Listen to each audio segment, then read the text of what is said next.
Hey everyone, we are the Good Doctors of Abbey Research, and welcome to our continuing coverage of Netflix's The Crown. I am ever Dr. Erin. I am Dr. Kristen. And today we are talking about episode 9, Imbroglio. Spoiler alert, kids, this isn't going to be a super happy discussion because all of the points we've been making pretty much up until this point of the season continue to stand. This episode is a joint episode about the troublesome love life of Prince Charles and an union strike, a national union of mineworkers strike that happened in 1972, and the relationship between Edward Heath, the prime minister, and the labor union leader, whom I don't think we even got his name in this episode, and also the Queen's perspectives on this. Historically, not a lot of what took place in this episode happened, which I think is an important thing to start with. The mineworkers strike did happen in 1972. I didn't quite find out for how long the strike took place, but the blackout that they showed did take place for about 8 days in February. This is where the timeline gets a little murky because the episode starts with the funeral of the Duke of Windsor, but he died in May. So clearly, Peter Morgan, as he has been wont to do all season, is just like, these all vaguely happened around the same time. So we're gonna mishmash some history. Camilla married Andrew Parker Bowles in 1973. So that's kind of roughly the period we're dealing with. I really didn't understand why the mineworker strike got such a massive part of the episode. To me, it felt really incongruous to what was going on with Charles, but my best guess is that they had to do some setup work because in the next season, if it goes up to 1984, which it should, they'll have to talk about the mineworker strike. And that was an entire year, the longest strike ever in British history, from 1984 into 1985. So I think they were just setting up that maybe there was machinations between the British government and the mine workers in terms of rights and pay and all of these kinds of issues. But then I don't think it needed that much exposition if that's what they were doing. What is constantly one of the perpetually interesting things about this show is like that Peter Morgan wants to tell an English story. Yes, a very English story. A very English story. And there needs to be more exposition and excavation of British class differences. And I think he thinks he's done that. Oh, 100%. Yeah. Like, I think he thinks that the evolution of class differences from the end of World War II up to whatever he's doing is a story he's telling. Yeah. I would disagree. If he is, I don't think he's telling it well. I don't think he's telling it well. And this is as two people who are insiders. Yeah. Especially with our research, we both spend a lot of time thinking about class. Yeah. And we were actually just offline talking about a class issue to do with early Irish warfare history in the early 1900s, and the economics behind it. So it's something we think about a lot. Mm-hmm. But the way that he tells all of these stories about working class people over the last 3 seasons and like working class as a group tells me that he's expecting us to fill in a lot of blanks. Yeah. He, as a man of incredible privilege, doesn't even realize are blanks. Yeah. And I was like, because even the conversation between the labor union leader and Edward Heath in Downing Street, where Heath like chastised him for speaking about their differences as if Heath didn't come from a working class background. Like, he didn't give that man any opportunity to respond in a way that advanced the conversation. No, and it's understood by, I would say probably at least 70% of people that study English history that Edward Heath is a dick. Yeah. That isn't disagreed upon. Like, even if you were somebody who agreed with his politics, it seems in all the reading I've ever done about this time period, nobody liked the guy. Yeah. No. Like, And nobody ever wanted to spend time with him. Like, Wilson grew on people, even if you hated his politics. yeah, But, like, because nobody wanted to hang out with this guy spoiler alert, because he Wilson's was so about to, out of touch. yeah, and he didn't, I mean, he only lasted, I think, for maybe 4 years. And then he was replaced by Harold Wilson. Yeah. by Harold Wilson again. Um, yeah, so for me, it was a really like narrative whiplash to go between what was happening with Charles and his relationship with Camilla and the family's fictionalized interference, because if we want to talk about historical accuracy, that apparently did not happen at all. Lord Mountbatten in no way would have had the power to command the Navy to give Charles a post. That was just the natural progression of his service in the Navy, which is part of being a member of the royal family. A male member, I guess, of the royal family. I don't think Margaret had to serve in the armed forces. But God, she would have killed it, wouldn't she? Yeah. Margaret is like, not Margaret, but Anne is my favorite part of this season. Yeah, Anne would have been great at it. Anne would have been a commander. Certainly Philip had to, and Charles had to, and William and Harry both served. So Lord Mountbatten would not have been able to get that commission for his grandnephew. Also, he and the Queen Mum famously hated each other. Apparently the Queen Mother and him did not get along at all, so they certainly would not have sat down and conspired to do it. It was true that apparently Anne did have a relationship with Andrew Parker Bowles, and they had this weird like quadrangle going on for a while. But according to historical record, Charles broke up with Camilla before his post to the Caribbean. So what struck us really, as we were talking about this offline, was like, why Peter Morgan, I mean, he successfully, for my money, made Charles into a very sympathetic character. Yep. But he's also made him into like a character with a cuckold with no agency. And I don't know why you're specifically telling that story, especially when we know that on a even just a small scale, he demonstrated agency for whatever reason by breaking up with Camilla before he got his post, his 8-month post. So to what point is presenting Charles as a cuckold doing a service to him?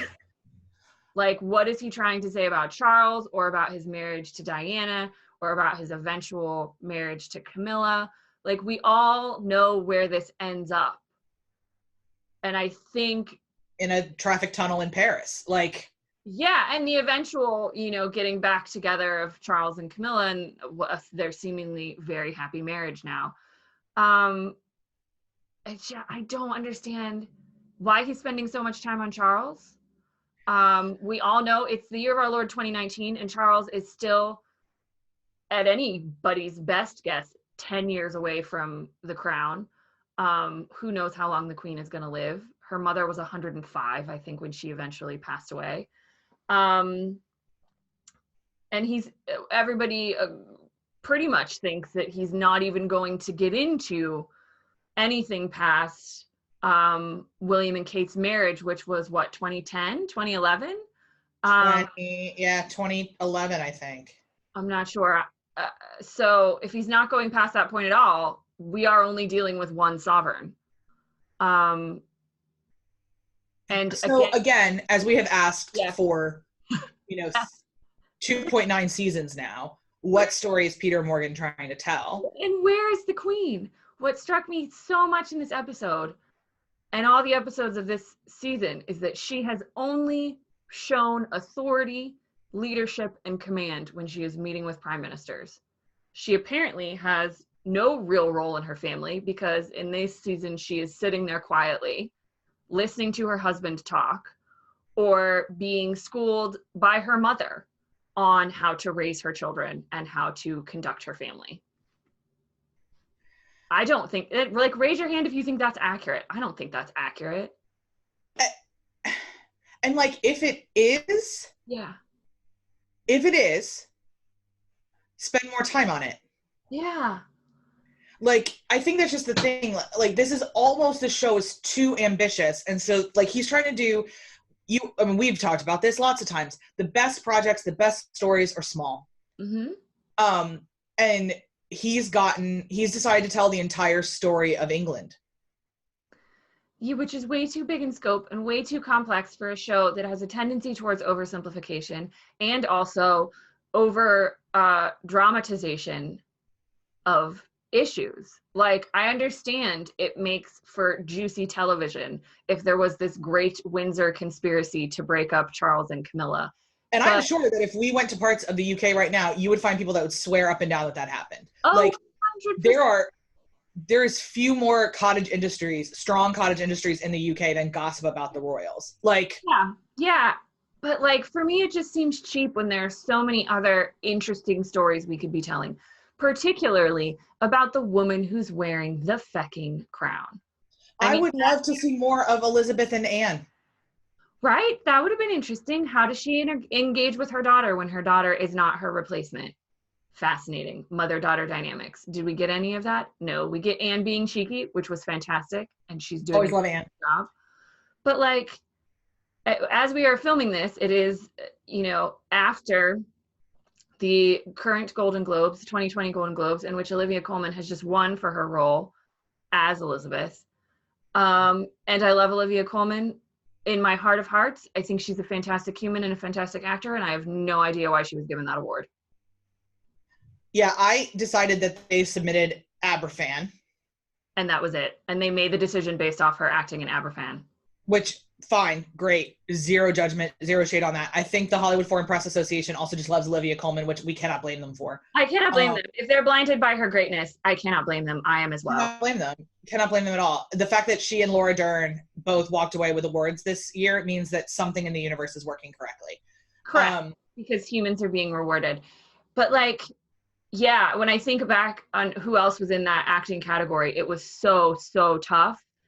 And it just baffled me that she won, having watched 9/10 of this season. And I watched 3 of the other things. Yes, I have as well. Yeah. I love Olivia Colman. Mm-hmm. My vote would have gone with Colette. Really? Yeah. So, but, I mean, and we might end up talking about that particular show on here because it's about a very, very famous rape case in the state of Washington. This is unbelievable, right? Yeah. But also Toni Collette was given so much more to do. And like, I don't necessarily think that acting has to be like doing a lot, and that's not what we're saying. But like, even if he's trying to be minimalist with what he's doing with Elizabeth, he could give her so much more ways to express herself. I think that's the thing. Like, no, I mean, I'm not saying that you have to do like Shakespearean heavy lifting, and I'm saying Colette, I know. It's not. She wasn't even in that category, but like, it's. Yeah, it just feels like wasted potential because Claire Foy was given more to do. Way more to do. In terms of conversations with Philip, even. Mm-hmm. And I'll say I love every single time Tobias Menzies and Olivia Colman are on screen together. They have, to me, much better chemistry than Matt Smith and Claire Foy. I would concur. I agree. And yes. They feel like people who have been married for 25 years. They do. Yes. I would agree with that as well. And like, if we have to switch focus to anyone, could we switch focus to Philip then? And spend more time with Elizabeth and Philip? Because we did spend a lot of time on their marriage in the first 2 seasons. And I feel like Peter Morgan being he, has decided that their marriage is settled. And so everything's fine. So he likes manufactured drama. Cool. He's a storyteller. We're all allowed to do that. I am not as fascinated by manufactured drama, which is why I no longer watch The Bachelor. I am much more fascinated by like, how do humans feel, interact, and react to trauma around them? There is enough trauma on the planet and in each of our lives where we don't need to manufacture it. Yeah, it seemed like low-hanging fruit to do this conspiracy breakup. And again, put Charles in this position of being the hero, being the pathetic hero. Maybe, but like how are we Wobegon? Like, I don't know. I mean, by all accounts, him and Diana's marriage was very complicated and not necessarily sunshine and roses. So, like, if this is a redemption arc, we're not gonna. How are we gonna see Charles's redemption? I wonder, did they marry before? No, I think they married after Kate, and I'd have to check on the timeline of when Philip and Camilla got married. I think it was after William and Kate, but I'm not sure. No, I don't think so, actually. You think it was before?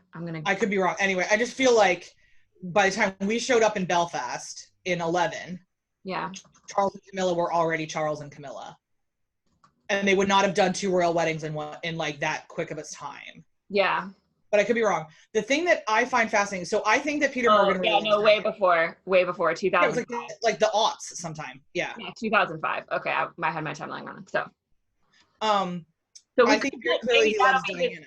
Maybe that'll be his redemption arc, I guess. I don't even know if he wants to redeem him. I think he wants to paint him as pathetic and weak. It's so weird, right? It's so weird. And like that's why Diana never deserved him. Because he does not paint Camilla very well either, I don't think. No. So he paints her as very indecisive and kind of like almost you could see a world in which the story he's trying to tell is that Camilla played with Charles. Yeah, and especially because when she was on the phone with him in that phone call that broke up because he ran out of time, there was clearly Andrew Parker Bowles behind her. Like, not clearly because he was fuzzy, but like, who else is it going to be? It was the dad from Broadchurch. It was the dad from Broadchurch. He was fuzzed out because he wasn't in focus, but you could definitely tell it was him. So as she's having this conversation with Charles about their relationship, she is clearly with her ex-boyfriend, current boyfriend, we don't know. And it was just, bless you. Thank you. Yeah, clearly I don't think he thinks very highly of Camilla, or at least wants us to think that the royal family never thought very highly of Camilla. Which then fascinates me because he clearly thinks highly of Wallace Simpson, who I find to be and not only right? like and Anthony Armstrong Jones, who was also not royal. It was like if you want to make the argument that like the next in line to the throne has to marry like a royal person, whatever, but they've had marriages to commoners in that family very recently. And he doesn't present Tony in that like pathetic outlook, or I don't know. It wasn't gripping. It wasn't engaging. I didn't particularly care. No, I was filing my expense report while I was watching it. Again, the same things we said at the last episode. Why are we wasting Olivia Colman? And as the next episode, from what I can tell from the preview, is going to be entirely about Margaret. I think the last episode is about the breakup of Margaret's marriage. Tony's marriage. Yep. So watch out for our season 3 recap, in which we break down exactly, possibly, how many times the show was actually about the crown. Ooh, we might have a pie chart. Get excited. Yeah, I might be tempted to like look at the minutes she was on screen and actually having active agency as an authority figure in her family, or the country, or the world, Our standing position on Northern Ireland is the same. Lots of things were happening in 1972 and into 1973 in Northern Ireland that were terrible and worthy of mention.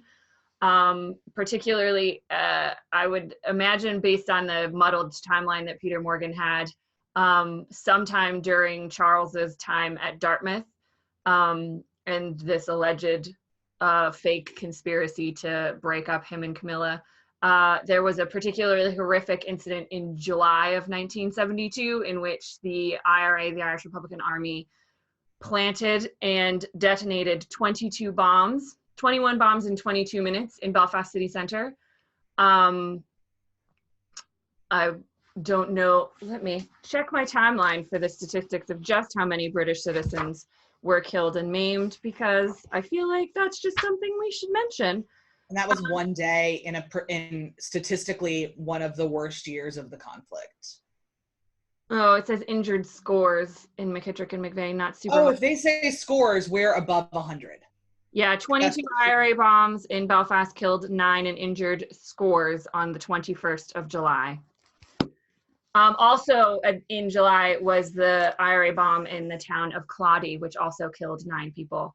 So just in that month alone. So again, we register our discontent and our confusion that these events that are taking place in the Britain, the Great Britain and Northern Ireland that Peter Morgan appears to love so much, that are not even. Did you hear in the proclamation of Edward's funeral, they said he was the King of Great Britain and Ireland?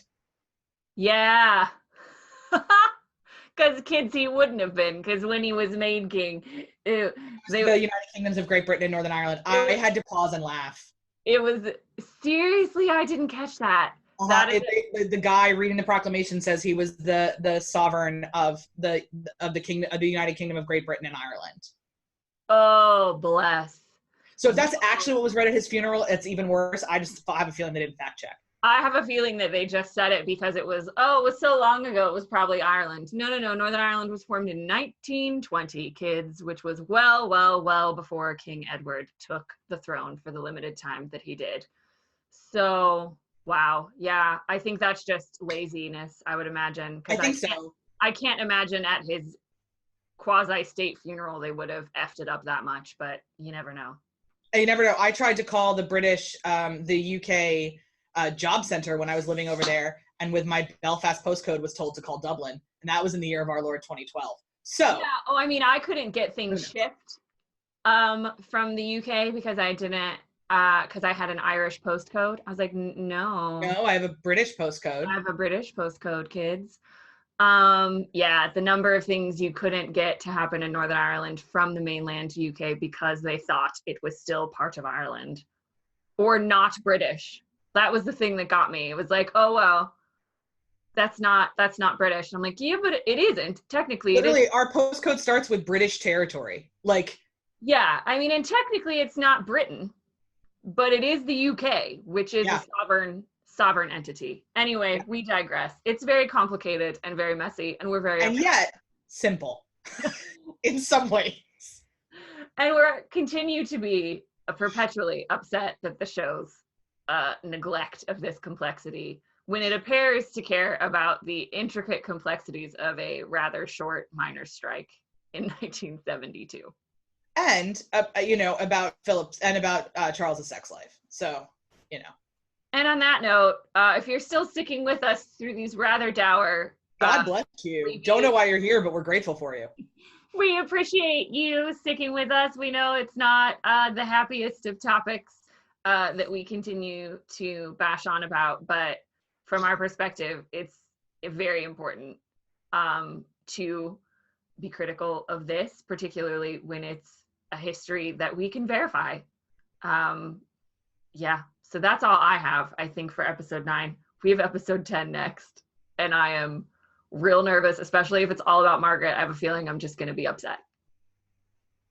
I tell you, if it's all about Margaret, I will be upset. So on that note, I'm still Dr. Donnelly. I'm still Dr. Aaron. Bye, guys. Take care. Bye.